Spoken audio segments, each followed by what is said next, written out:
بنگلہ دیش کی سابق وزیر اعظم شیخ حسینہ واجد کو سزائے موت دے دی گئی۔ To inflict her with only one sentence, that is sentence of death. Sheikh Hasina Wajid کے ساتھ کس کو سزائے موت دی گئی اور ان کے ساتھ ایسا کون سا گواہ تھا کہ جس کی ایک ایک بات کو درست مانتے ہوئے انہیں سزائے موت کے ساتھ ساتھ جائیداد کو ضبط کرنے کا حکم بھی دیا، اور بھی ایسی سزائیں دی گئی جس پہ بنگلہ دیش کی عوام بہت زیادہ خوش ہے۔ That is sentence of death. اس سزا کے بعد بھارت کا کیا رد عمل تھا، شیخ حسینہ واجد نے کیا کہا، ان کے بیٹے کا کیا ری ایکشن تھا، اور اب بنگلہ دیش کی حکومت نیکسٹ کیا کرنے والی ہے، سب کچھ آپ کے ساتھ شیئر کروں گا۔ جاننے کے لیے آئیے میرے ساتھ ویڈیو کی طرف۔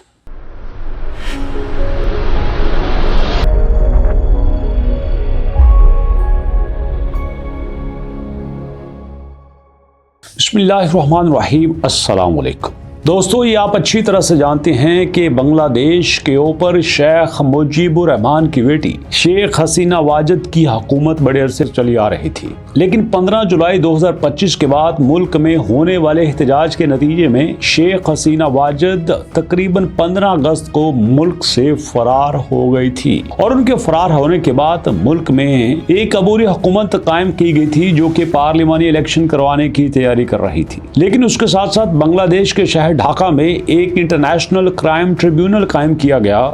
جس میں شیخ حسینہ واجد کے اوپر یہ الزام عائد کیا گیا کہ انہوں نے پولیس کو انتہائی خطرناک ہتھیار دیے اور انہیں چلانے کی اجازت بھی دی گئی، اور یو این او کی رپورٹ کے مطابق ان مظاہروں میں جو کہ شیخ حسینہ واجد کے خلاف کیے جا رہے تھے تقریباً 1400 لوگ مارے گئے۔ ان مارے جانے والوں میں ایک رابع الاسلام نامی شخص کا بھائی امام حسن تیم بھی شامل تھا، اور اس کے ساتھ ساتھ پولیس کے سابق جنرل یعنی سربراہ عبداللہ مامون بھی وعدہ معاف گواہ بنے تھے۔ پھر اس ٹریبیونل کے سامنے عبداللہ مامون کی گواہی کو مانتے ہوئے شیخ حسینہ واجد کے اوپر 5 الزام عائد کیے گئے تھے۔ نہ صرف شیخ حسینہ واجد کے اوپر الزام عائد کیے گئے تھے بلکہ ان کے ساتھ جو وزیر خارجہ تھے، جی ہاں وزیر خارجہ اسد الزماں کی بات کر رہا ہوں، جو اس وقت شیخ حسینہ واجد کے ساتھ انڈیا میں مقیم ہیں، ان کے اوپر 5 الزام لگائے گئے تھے۔ ان میں سے 2 الزامات کی وجہ سے شیخ حسینہ واجد کو 2 مرتبہ سزائے موت دی گئی،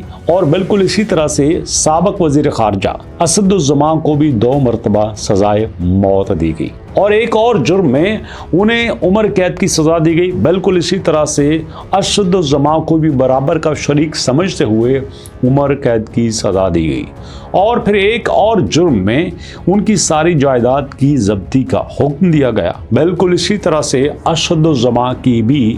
ساری جائیداد کی ضبطی کا حکم دیا گیا، اور اس فیصلے کے بعد بنگلہ دیش کی عوام نے بھرپور خوشی کا اظہار کیا۔ اور دوسری طرف جب انڈیا سے کہا گیا کہ اب یہاں پہ جو آپ کے پاس شیخ حسینہ واجد رہ رہی ہیں، ان کو سزائے موت دی گئی ہے، آپ ان کو بنگلہ دیش کے حوالے کریں، تو انڈیا نے کہا ہم وہ کام کریں گے جو بنگلہ دیش کی عوام کے مفاد میں ہوگا۔ لیکن مزے کی بات یہ ہے کہ انہوں نے شیخ حسینہ واجد کو بنگلہ دیش کے حوالے کرنے کی کوئی بات نہیں کی گئی۔ اور یہاں پہ دوستو آپ کو بتاتا چلوں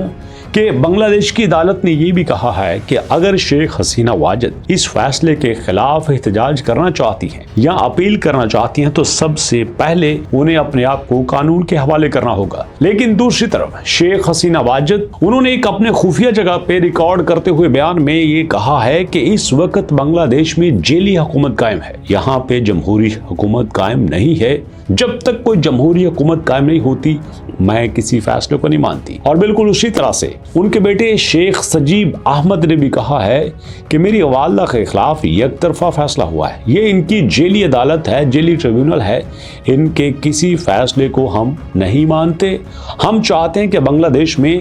اصلی بالکل جینون جمہوری حکومت قائم ہو، اور اس کے بعد جو بھی فیصلہ ہوگا